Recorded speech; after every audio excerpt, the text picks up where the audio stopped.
श्री कृष्ण ने कहा था कि जिस व्यक्ति ने ये समझ लिया कि क्या, कब, कहाँ और कितना बोलना है, तो उस व्यक्ति को सफल होने से कोई नहीं रोक सकता। ऐसे व्यक्ति की सफलता सुनिश्चित है। जिस तरह कमान से निकला हुआ तीर लौटकर कभी वापस नहीं आता, ठीक उसी तरह से मुंह से निकले शब्द कभी वापस नहीं आते। शब्द और भाषा हथियार है और कमजोरी भी। सही समय पर सही शब्दों के प्रयोग से इंसान परेशानियों से बच सकता है, लेकिन बिना सोचे समझे बोले गए शब्द इंसान की मुसीबत को बढ़ा देते हैं। द्रौपदी का ये बोलना कि अंधे का पुत्र अंधा ही होता है, महाभारत के युद्ध का मुख्य कारण बना था। आज भी लोग अपनी जबान का इस्तेमाल दूसरों को नीचा दिखाने और खुद को बड़ा बताने के लिए करते हैं, लेकिन जो समझदार और सफल इंसान होते हैं वो ये अच्छी तरह से जानते हैं कि उन्हें किस वक्त कितना और क्या बोलना है। साइलेंस रहने का मतलब ये नहीं है कि आपको पूरे दिन एक भी शब्द नहीं बोलना है या चुपचाप रहना है। मौन का मतलब है कि बेवजह शब्दों का प्रयोग नहीं करना है। जहां जरूरत है वही ही बोलना है, अपनी लक्ष्य पर ध्यान केंद्रित करना है। आज मैं आपको चुप रहने के साथ ऐसे फायदे बताऊंगा जिन्हें जानने के बाद आप आज से ही नहीं बल्कि अभी से उतना ही बोलोगे जितनी आपको जरूरत होगी।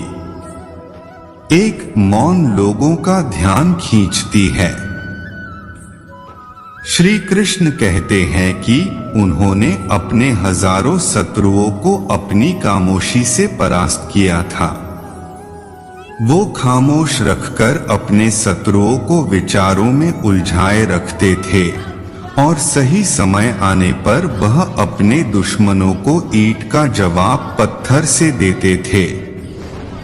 साइलेंस यानी चुप्पी किस तरह लोगों के अटेंशन को ग्रैब करती है, यह बात आप इस उदाहरण से समझ सकते हो कि जब क्लासरूम में टीचर किसी विषय पर बात करते हैं तो स्टूडेंट्स उनके बात को बिल्कुल ध्यान से सुनते हैं, लेकिन जब अचानक टीचर या स्पीकर बोलना बंद कर देता है तो सभी लोग आश्चर्य में पड़ जाते हैं। अरे क्या हो गया भाई, कम्युनिकेशन बंद क्यों हो गई? मैं जब स्कूल में था तब अक्सर ऐसा होता था और आपके साथ भी ऐसा हुआ होगा। ठीक यही फार्मूला हमारे दैनिक जीवन में भी लागू होता है। जब आप अपने काम से काम रखते हो, दूसरों के मामले में दखल नहीं देते हो, जरूरत हो तभी बोलते हो, तो लोगों का ध्यान आपके ऊपर जाता है। और अगर आप कम बोलते हो, जरूरत हो तभी बोलते हो, तो लोग आपकी बातों को ज्यादा महत्व देंगे। लोग आपकी बात को उन लोगों की तुलना में ज्यादा प्रेफरेंस देंगे, ज्यादा याद रखेंगे जो लोग बिना जरूरत के बकबक करते रहते हैं। दो, मौन बातचीत में मदद करता है। शांत रहना मोल भाव यानी नेगोशिएट करते वक्त आपकी बहुत ज्यादा हेल्प कर सकता है।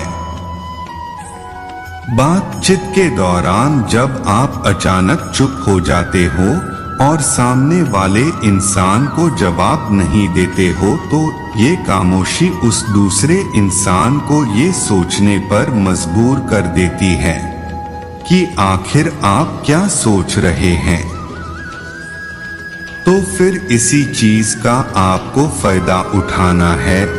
सामने वाले को ये सोचने दे कि आप क्या सोच रहे हैं। मान लो आप कोई डील फाइनल कर रहे हो, ये सामने वाले पार्टी को जल्दी से यस या फिर नो कहकर जवाब मत दो, कुछ सेकंड का पॉज लो। आपकी ये चुप्पी सामने वाले इंसान को परेशान करेगी और वो सामने वाला इंसान बोलकर आपकी इस खामोशी को भरना चाहेगा। उनको सारी बातें बोलने दे जिससे आपको बातचीत आगे बढ़ाने में मदद मिलेगी और आपका साइड बातचीत के दौरान ज्यादा भारी रहेगा। 3. मौन आपको विश्वास बनाने में मदद करता है। अगर आप एक मजबूत रिलेशनशिप बिल्ड करना चाहते हो तो उससे पहले आपको ट्रस्ट यानी विश्वास बिल्ड करना होगा, और विश्वास तभी बिल्ड होगा जब आप सामने वाले इंसान की बातों को ध्यान से सुनोगे, यानी बातचीत के दौरान बोलोगे कम और सुनोगे ज्यादा।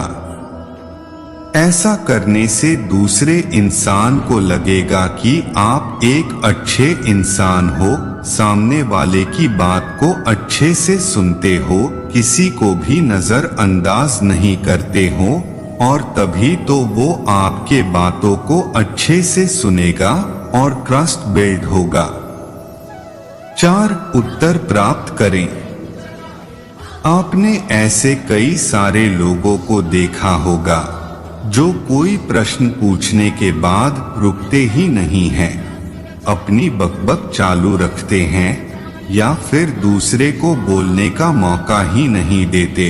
अगर आप भी ऐसा करते तो आपको दूसरे इंसान के प्रोस्पेक्टिव को जानने का मौका ही नहीं मिलेगा। लोग आपके प्रश्नों का जवाब ही नहीं देंगे। इसीलिए कोई भी प्रश्न पूछने के बाद आप साइलेंस हो जाओ।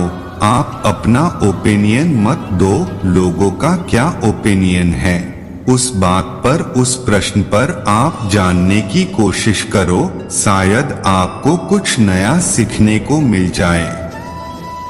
कुल मिलाकर आप प्रश्न पूछने के बाद जितना जल्दी चुप हो जाओगे आपको उतना जल्दी आंसर मिलेगा।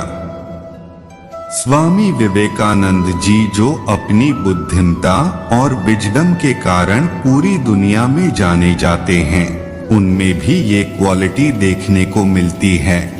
वे भी अपने गुरु रामकृष्ण जी से जब भी कोई प्रश्न पूछते थे तो अपना ओपिनियन तो बाद में देते थे, लेकिन पहले प्रश्न पूछने के तुरंत बाद चुप हो जाते थे ताकि उनके गुरुदेव की क्या राय है उस प्रश्न को लेकर, उस बात को लेकर ये जान सके। 5. नम्र शक्ति।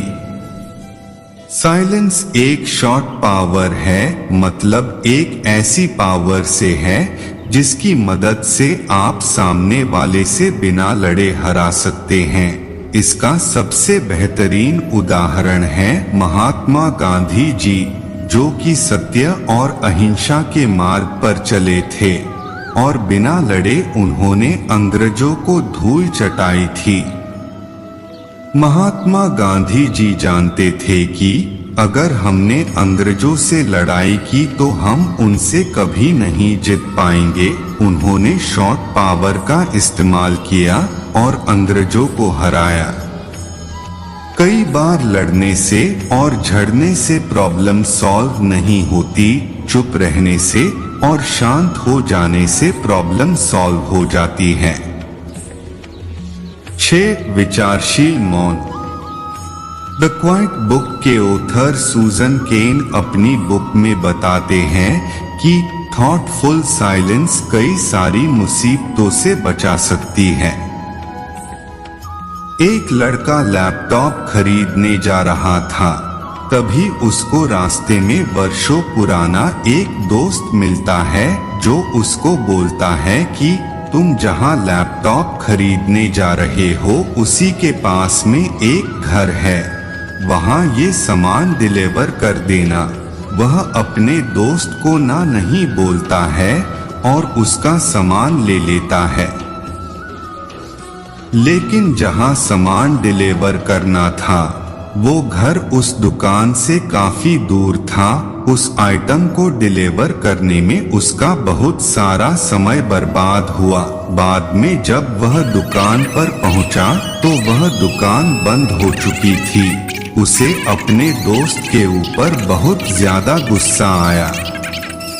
इसीलिए हमें हमेशा हाँ नहीं कहना चाहिए, ना कहने और साइलेंस के पावर को समझना चाहिए।